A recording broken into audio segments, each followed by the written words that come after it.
In this video, I'm going to show you how to put together this little table saw. I received this from Temu. Unfortunately, a lot of times with things of this nature, the directions on it are a bit lacking, in my opinion. It does have some instructions. I would have liked to have seen like a full list of parts. A lot of putting this together was trial and error, so I thought I would do this video. You're going to get a lot of different packages and several different blades. So the one that I have installed here is good for wood and things of that nature, but I wouldn't use it on really thick wood. I would use the blade that has teeth that look like this. Okay, so the front of the table is the part that has the power on-off switch right here.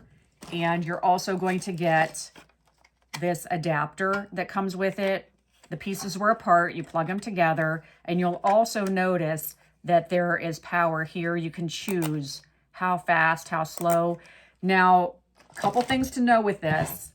It does 3 different things, but the motor is going to run all of them at one time. So the couple other videos I did watch on here, I was a little sketched out by, because this blade, if I was not going to be using the blade, say I wanted to use, there's like this flex shaft that comes with it and a bunch of like Dremel type tools. If I was going to be using that one, I would not have the blade up past the table. You're going to get some Allen keys. And to install whatever blade you choose, I think that this one's a good one to start off with. You need to loosen, here's the arbor. There's like a nut on here and it has a set screw. You have to take an Allen key and loosen that set screw. Take that nut off of the arbor. So that's the front of the saw. You'll want to take your blade and put it down in there. Slip it over the arbor.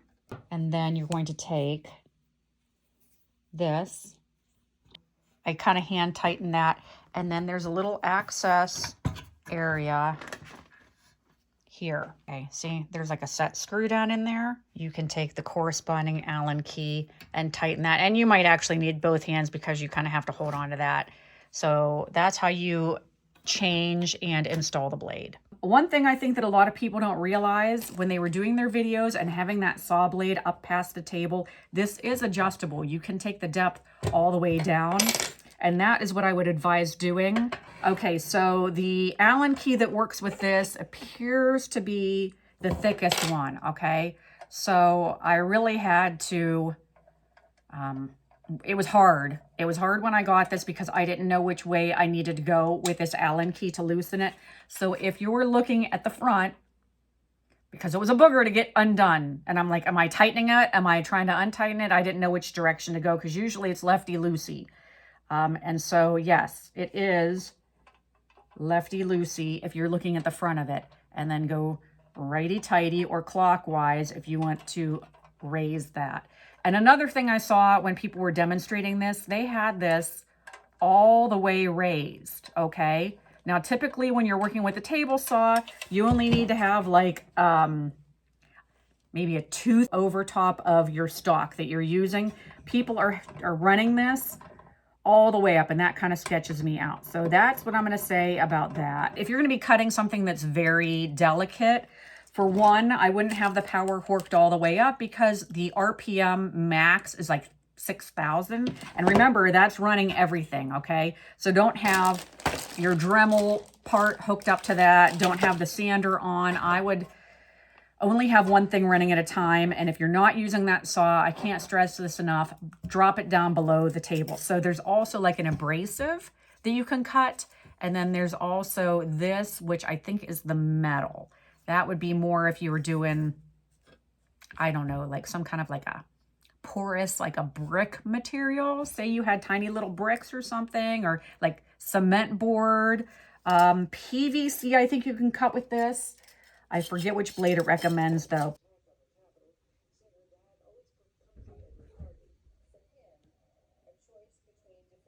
Oh, and another thing, when you install this blade, here's the front of the saw, the teeth should be coming towards you. It needs to cut into that, okay? So for now, I'm gonna lower this. Okay, so here's the rip fence. You'll notice there's this little hole here. There's like a little pin that goes on that. Put that on first.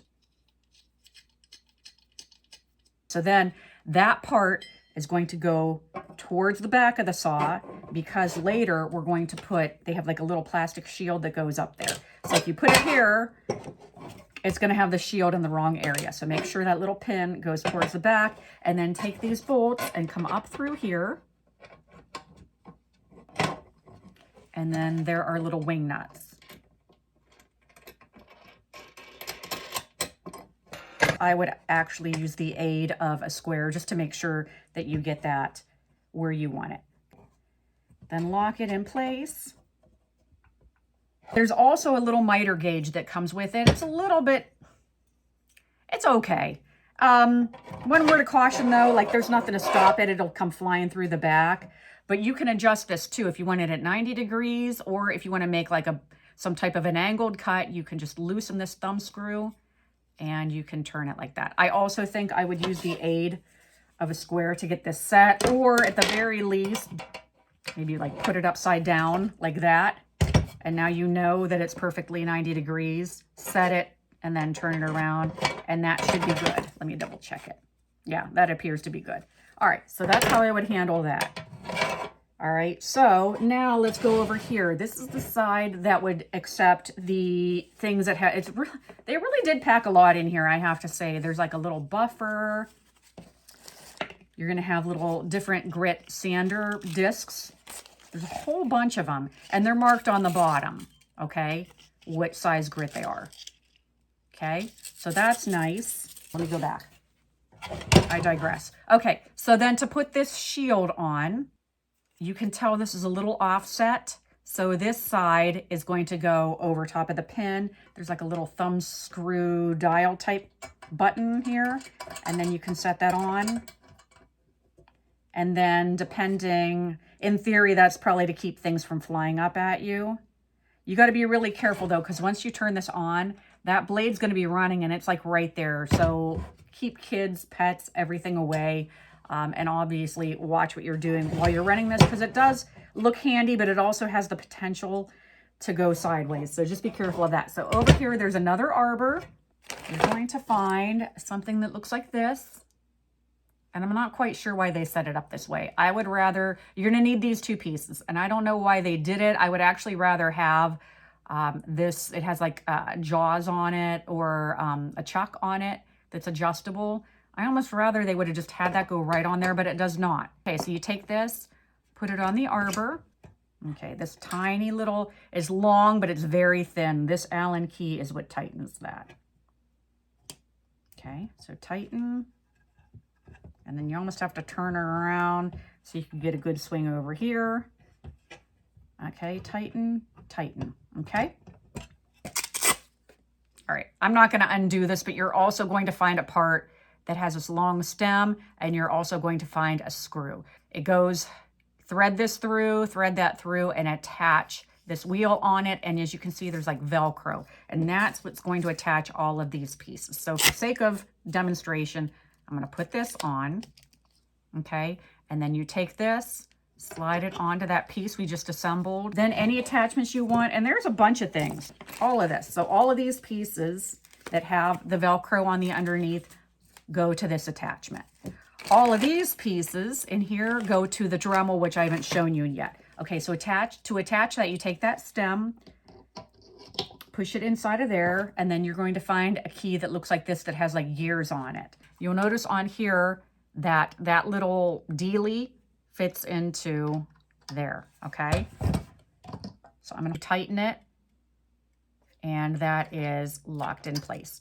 Well, but see, this whole thing will come off. So, and that looks wonky. So that does seat down in there further. And then when you tighten it, it does look like that is now connected. And then I pushed this, and it feels like that rod now goes and connects those two in there. So I think we're good now. Yeah, you just really have to push that. I would actually, I think I would attach that like that and then attach it there. Because I'm like, that can't just come flying off right in the middle of using it. That's not right. And it wasn't. So there we go. All right, so that's that side. But then over here, you're going to find another baggie. Okay, looks like this. And there are tiny little set screws, okay, that come with it. So I'm going to preliminarily put them, geez Louise. One side is blunt and then the other side will accept the Allen key. So obviously we want the Allen key side. Just maybe like a twist just to keep it from falling out. 2, okay. All right, so there's the 3 set screws, and then they're gonna go onto this little arbor here. Good gravy. Okay, so those set screws are there, and I'm gonna access them through that hole in the bottom, okay? So tighten and tighten. Ugh, okay, so those are tight. All right, so let's look at this flex shaft. All right, another size Allen key has entered the chat. Here's obviously the side that, and there's jaws that would accept whatever Dremel attachment you want. And then here's the part that goes into the adapter I just installed. Okay, it will seat all the way in. Okay, I'm pretty confident with that. All right, with all these baggies floating around, I think it's a good idea to keep any of these accessories together. So like that attachment, that, all of the Allen keys are going to go in here so that I don't lose them. All of my blades are going to stay in this baggie, and then the Dremel piece is obviously in that baggie. Okay, so let's see. To work this, there's a little arrow on it. You can loosen it by hand. Can you see how that? And then you tighten it. Like most things like this, like my router has a collet, they don't want you to really cram it shut all the way, so I would not do that without something in there. All right, so let's just, for the sake of this video.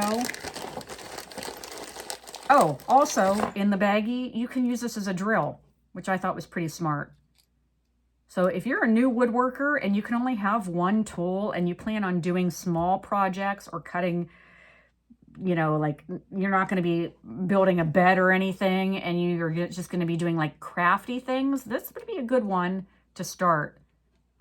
Okay, so you can just tighten that on there and you can drill. There's like a wire brush, which is pretty decent. So here's this little attachment, and then it has these tiny, this is cute, these tiny little sanding rolls on it. Okay, so you put that on, stick that in there and tighten. All right, so I think I'm going to close this video. I think that's the main gist. Oh, there's also a screwdriver. And where did I have that? I mean, there's a couple screws on here that you might want to tighten because things could shift. All right, so I think I'm going to close out this video with a couple shots of it in use. Nothing frustrates me more than getting a brand new product. You open it up, there's a bunch of pieces, parts, and you have no idea what to do with it. So let me know if this helped. I will include a shopping link in the description, and make sure if you don't follow me that you will hit that subscribe button. I post all kind of videos, all things related to DIY, so give me a follow. You can find me on TikTok, Instagram, and Facebook, and I thank you for watching. Until next time, take care.